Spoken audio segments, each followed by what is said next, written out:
Bismillahirrahmanirrahim. Allah bukan hanya senang kepada kata-kata istighfar. Allah bukan hanya akan pasti menghapus dosa-dosa orang yang beristighfar, tapi yang lain Allah juga selain menghapus dosa-dosa kita, setiap kali kita beristighfar Allah kasih hadiah loh. Jadi bukan cuma Allah nge-read, Allah typing, Allah ngebales, Allah ngechat sama kita, tapi Allah juga tiba-tiba ngirim gosen. Tiba-tiba di rumah kita, Bu, ini ada yang ngirim, Mas, Kak, Bang gitu, ini ada yang ngirim gosen. Pas dibuka hadiah dari siapa? Dari Allah. Coba. Allah itu bukan cuma seneng kalau kita bilang maafin saya ya Allah, langsung Allah read, langsung Allah typing, ya udah dimaafin. Bukan cuma segitu. Pas begitu kita nulis segitu, Allah langsung nyiapin kado, hadiah, send kepada kita. Bisa sampainya hari ini, bisa sampainya besok, bisa nanti dikasihnya di akhirat. Karena di akhirat kita lebih butuh itu daripada di dunia. Yang pasti Allah nge-send hadiah buat orang yang bersifat. Pasti itu 100% Allah kasih. Cuman ada yang dikasihnya sekarang, ada yang kasihnya ntar sore, ada yang dikasihnya besok, ada yang dikasihnya someday, ada yang kasihnya next time pas nanti kita di akhirat. Yang jelas Allah pasti ngasih kita hadiah. Makanya kalau kita udah istighfar, kita tuh kayak astagfirullahaladzim, astagfirullahaladzim ya Allah, berarti udah dimaafin dosa. Plus kita bayangin, aduh saya punya hadiah nih dari Allah nih, surprise, cuman belum tahu. Nanti Allah kasih kapan? Begitu kita butuh Allah kasih. Kayak 3 orang yang terkurung di dalam gua kan, hadis populer itu. 3 orang terkurung di dalam gua, yang membuat mereka bisa selamat apa? Hadiah-hadiah terhadap amal soleh mereka di masa lalu kan ya. Yang tadi kita baca di ayat ketiga, Allah pasti membalas setiap kebaikan dengan kebaikan. Allah pasti balas. Istighfar itu bagi Allah itu kebaikan. Padahal istighfar itu kewajiban gitu ya. Namanya orang berbuat salah kan wajib minta maaf kan. Tapi bagi Allah itu bukan cuma kewajiban, kebaikan. Coba kalau kita ada orang minta maaf ke kita, kita bilang wajar sih, orang dia salah pasti minta maaf dong. Tapi kalau Allah ngelihatnya nggak kayak gitu, dia baik banget ya mau minta maaf gitu. Coba kurang baik apa Allah sama kita? Coba kalau kita disakitin orang, ditikung misalnya, lagi ngecengin, tiba-tiba teman kita nyalip duluan karena dia udah punya modal gitu. Kita ke rumahnya naik angkot, terus macet-macetan dulu, dia naik ninja. Udah sampai di rumahnya, pas kita datang, nih ninja siapa ya? Jangan-jangan ninja kakaknya gitu. Ternyata dia udah duluan, Pak, lagi PDKT sama calon mertua. Kan kita disalip tuh. Pulang dia bilang, maaf ya gua nyalip lo, gua tahu sih lo mau ke situ. Kok kamu udah tahu? Ya gimana, perasaan saya mah nggak bisa ditahan, saya mah sayang banget sama dia segala macam. Oh ya udah, gua maafin, udah aja gitu. Apakah kita akan menganggap permintaan maaf dia itu sebagai sebuah kebaikan? Tidak, kita menganggap itu sebagai sebuah kewajiban dan kewajaran. Tapi Allah ke orang yang bersifat menganggapnya itu kebaikan. Allah tuh kayak merendah banget gitu, walaupun Allah maha mulia dan maha tinggi, kayak ngasih hati banget ke hamba-hambanya. Kita astagfirullahaladzim ya Allah, saya udah buat dosa, hambaku ini baik banget ya, minta maaf. Padahal itu tuh udah jadi kewajiban kita sebagai pendosa, tapi Allah anggap kebaikan. Sehingga Allah kasih hadiah, ini hadiah buat yang berbuat baik. Dan hadiah itu pasti sesuatu yang sangat kita butuhin dalam hidup. Makanya saya pernah cerita, mungkin teman-teman pernah dengar juga nih dari ustadz yang lain atau dari YouTube saya juga pernah kali, keajaiban hadiah bagi orang yang beristighfar kan. Kisah siapa? Imam Ahmad. Jadi Imam Ahmad bin Hambal suatu ketika itu jadi kayak ada perasaan kepengen ke Basra. Ada apa ya di Basra, kok saya pengen banget ke sana gitu. Saya curiga nih, Raja Salman kemarin ke Indonesia itu gara-gara ada yang istighfar di Indonesia. Astagfirullahaladzim ya Allah, Raja Salman. Astagfirullahaladzim, Raja Salman. Tiba-tiba Raja Salman mikir, aduh kok gue pengen banget ya ke Indonesia. Datang tuh gara-gara istighfar seseorang di Indonesia. Dan saya juga pernah ngerasa gitu, walaupun saya bukan orang soleh, tapi maksudnya ada keinginan hamba Allah yang soleh, lebih soleh dari saya, yang membuat saya datang ke suatu tempat. Di Bandung itu saya pernah diundang oleh salah satu universitas, namanya Universitas Telkom. Itu ngundang saya tuh berkali-kali, bentrok aja nggak bisa. Tiba-tiba bukan saya yang datang, tapi saya dan pemuda hijrah bikin acara gosipnya di Universitas Telkom. Jadi bukan saya doang yang datang, satu tim, rame tuh. Yang datang waktu itu pesertanya sekitar 6.000 orang. Kata teman-teman panitia, Ustadz, kita itu ngundang Ustadz berkali-kali nggak bisa loh. Dan terakhir sejak Ustadz mulai banyak yang undang-undang, itu WA saya itu nggak pernah dibaca loh Ustadz. Tapi kita nggak putus asa Ustadz, nggak bisa ngundang Ustadz lewat Japri, kita ngundangnya lewat Allah. Pakai istighfar, ya Allah, astagfirullahaladzim, Hanataki datangin dong ya Allah, astagfirullahaladzim, Hanataki, astagfirullahaladzim. Tiba-tiba kita pilih di antara beberapa list yang kita mau bikin acara gosip, Telkom University itu paling memungkinkan, kita bikin di situ. Ini hasil istighfar ya Ustaz. Artinya luar biasa kan? Coba praktekin. Ya Allah, dia ya Allah, tapi saya lupa namanya, nggak tahu namanya siapa gitu. Pokoknya kurang lebih wajahnya tuh mirip-mirip Claudia gitu ya Allah, gitu-gitu. Tapi cek dulu ya, itu orang masih sendiri atau sudah berpasangan. Jangan sampai dia cerai. Kenapa dia cerai? Istighfar kita kan nggak boleh ya. Beristighfar demi orang lain putus gitu, nggak boleh. Pasti orangnya harus single dulu.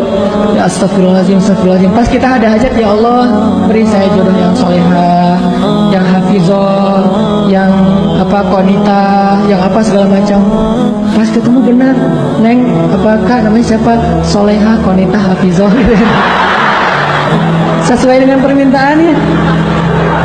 Walaupun dia baru belajar tahsin 1 gitu, tapi namanya solehah, konita, hafizah. SQF, solehah, konita, hafizah. SQH. Nah gitu deh pokoknya. Jadi Imam Ahmad, by the way teman-teman, Imam Ahmad itu ulama dengan hafalan hadis yang terbanyak loh. Tahu berapa hafalan hadis Imam Ahmad? Kalau kita kan hafalan hadis itu 1 ya, dari dulu sampai sekarang. Innamal a'malu ini. Kalau Imam Ahmad 1 juga, 1 juta. Hafalan hadisnya 1 juta. Imam Syafi'i aja gurunya Imam Ahmad itu respect banget, takjub sama Imam Ahmad. Imam Syafi'i tahu sendiri kan, yang hafalannya itu gimana? Kalau baca buku, beliau takut hafal. Baca buku takut hafal. Jadi kalau dia baca buku 2 halaman gitu, 1 halaman ditutup. Aduh, saya takut nih kehafal. Ditutup dulu biar nggak kehafal. Coba kita tuh, aduh, gimana ya cara hafal? Imam Syafi'i, aduh, khawatir kehafal, nggak sengaja kehafal. Kita mungkin satu-satunya yang kita hafal nomor telepon, cuma nomor telepon si dia. Kadang nomor telepon sendiri juga nggak hafal loh. Ustaz, nomor teleponnya berapa? Ntar ya, cari dulu. Tapi kalau nomor istri saya aja saya hafal banget tuh. Imam Ahmad hafalannya 1 juta hadis. 1 juta hadis, dan itu bukan cuma teks dengan sanad-sanadnya dari ini 1 juta. Saking luar biasanya kesolehan Imam Ahmad. Kan jadi selebgram banget tuh di masa beliau tuh ya. Followersnya udah jutaan lah pokoknya Imam Ahmad mah. Di mana-mana pengen Imam Ahmad ngejapri, tapi kan namanya orang udah sibuk kayak Imam Ahmad kan nggak bisa ngebales. Akhirnya ngejapri lagi. Tiba-tiba Imam Ahmad saya pengen banget ke Basrah. Ada apa ya di Basrah? Padahal saya nggak kenal orang loh di Basrah, tapi pengen. Setelah berapa hari kepengen, akhirnya azam, bel, saya berangkat aja. Siapa tahu ada sesuatu yang saya dapat kebaikan di sana. Berangkat ke Basrah. Namanya orang tawadu, rendah hati, berangkat ke Basrahnya itu sendiri. Nggak ada preparation apa-apa, nggak ngebooking pesawat, nggak ngebooking hotel, berangkat aja sendiri, backpackeran gitu. Jadi Imam Ahmad itu backpacker soleh.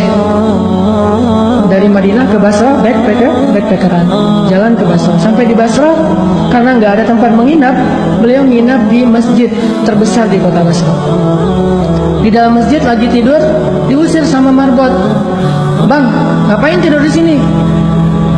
Pak, saya musafir dari Madinah, nggak ada tempat tinggal. Ya ini bukan hotel ini. Udah mirip Medan belum sih? Bah gitu ya. Ini bukan hotel ini. Bah, kenapa tidur di sini? Udah keluar gitu. Diusir aja. Ini Medan Bung gitu ya. Keluar akhirnya dia. Ini orang Imam Ahmadnya orang Sunda, lagi kaget langsung kan ketemu orang Medan gitu.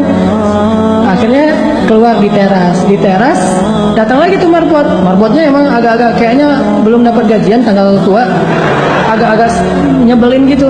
Kok masih tidur di sini? Katanya tadi nggak boleh di dalam. Akhirnya saya tidur di luar. Ya ini masih juga masjid. Udah keluar, diusir aja. Sampai keluar, didorong-dorong gitu. Bayangin ulama besar, orang soleh, kekasih Allah didorong-dorong. Tapi emang kayak gitu takdir Allah. supaya jadi caper sama penjual roti. Penjual roti lagi tutup toko, ngeliat ada orang didorong-dorong, dipanggil, wahai Kisanak gitu ya, kalau radio dulu. Pak, Tuan, kenapa, ada apa, sini gitu. Tuan butuh apa? Saya musafir, pengen tempat istirahat, tapi diusir di masjid. Oh ya udah, diistirahat aja di rumah saya kecil, tapi lumayan lah untuk istirahat malam ini. Ya jazakallah khair, ayyakum, udah tinggal di situ. Subuh menjelang subuh, pas waktunya tahajud, Imam Ahmad bangun, melihat si penjual roti lagi bikin roti, kan habis subuh dia jualan, jadi bikinnya sebelum subuh, lagi bikin roti ngaduk-ngaduk gitu. Setiap dia ngaduk dia bilang astagfirullahaladzim itu. Bayangin, dawamkan satu perbuatan yang dibarengi dengan istighfar. Lagi nyalain motor, astagfirullah gitu. Bisa, lagi ngaduk juga bisa, lagi ngapain juga bisa, selama itu satu perbuatan yang mubah itu boleh-boleh aja. Jangan sambil berbuat dosa istighfar gitu. Atau istighfar tapi asik. Gimana istighfar tapi asik? Istighfar sambil main PlayStation. Oh, astagfirullahaladzim gitu. Nah, itu mah nggak boleh ya. Itu namanya mencampur adukan antara hak dan wala talbisul haqqa bil batil. Janganlah kalian mencampur adukan hak dan batil. Astagfirullahaladzim. Daripada ngelamun, daripada bengong gitu, mending daripada bersiul, ya udah astagfirullah aja. Walaupun mungkin bersiul boleh-boleh aja, tapi yang nggak dapat pahala, walaupun nggak dosa juga gitu. Astagfirullah. Imam Ahmad perhatiin, ini saya ngeliat udah 10 menit istighfar melulu. Didatengin sama Imam Ahmad. Tadi kepo juga. Mas, bang, kan di Medan ya, bang. Gitu. Oh, orang Bandung ya. Bang, saya lihat abang istighfar terus setiap ngaduk ini. Ya, kenapa? Enggak, saya penasaran aja, udah berapa lama kayak gitu? Alhamdulillah udah sekitar 10 tahun saya kayak gini. Saya selalu kalau ngaduk roti itu istighfar biar ada kebaikan setiap adukan roti. Siapa tahu rasa rotinya lebih gurih kalau bahasa kita. Oh, udah 10 tahun, alhamdulillah. Terus boleh tahu nggak hasil dari dawamnya istighfar 10 tahun itu apa? Abang udah dapat apa nih dari istighfar? Alhamdulillah, sejak saya istighfar kayak gini, Allah selalu ngasih apa yang saya minta. Gak pernah saya berdoa yang Allah tolak, semuanya dikabulin sama Allah. Kecuali satu yang belum dikabulkan. Apaan? Saya tuh pernah berdoa, ya Allah, saya pengen banget selfie sama Imam Ahmad. Pengen banget tuh. Gak apa-apa, Allah sekali aja, yang penting bisa ketemu sama Imam Ahmad. Pengen jabatan tangan, pengen tahu wajah orang yang hafal hadis 1 juta hadis itu kayak gimana. Saya minta ke Allah, cuman mungkin belum aja, tapi saya yakin pasti akan dikabulkan. Imam Ahmad langsung nangis coba. Masya Allah. Jadi ini nih yang menarik saya ke Basra nih. Istighfar dialah yang buat Imam Ahmad pengen banget ke Basra, bela-belain habis-habisan sampai diusir-usir di masjid gara-gara dia beristighfar. Jadi pengaruhilah hati seseorang, pengaruhilah hidup seseorang dengan istighfar kepada pemilik hati dan kehidupan orang itu. Astagfirullah. Tapi jangan baru istighfar 3 kali mintanya banyak gitu. Istighfar dulu aja. Dawamin. Nanti kalau kita butuh, jadi mintanya itu kayak pamungkas ya. Kalau kita butuh banget, minta pakai istighfar. Jangan diobral. Istighfar 10 kali, ya Allah saya udah 10 kali nih. Boleh minta ini enggak? Enggak. Dawamin dulu aja. Walaupun kalau untuk dosa sekali cukup, tapi kalau untuk yang hadiah, kalau bisa lebih banyak. Sampai setahun, 2 tahun kita dawamin, nanti lihat deh hasilnya tuh luar biasa. Pokoknya kalau kita punya hajat sesuatu, yang pertama yang harus kita lakukan itu adalah minta kepada pemilik segala sesuatu. Ada hajat apa? Minta kepada pemilik segalanya.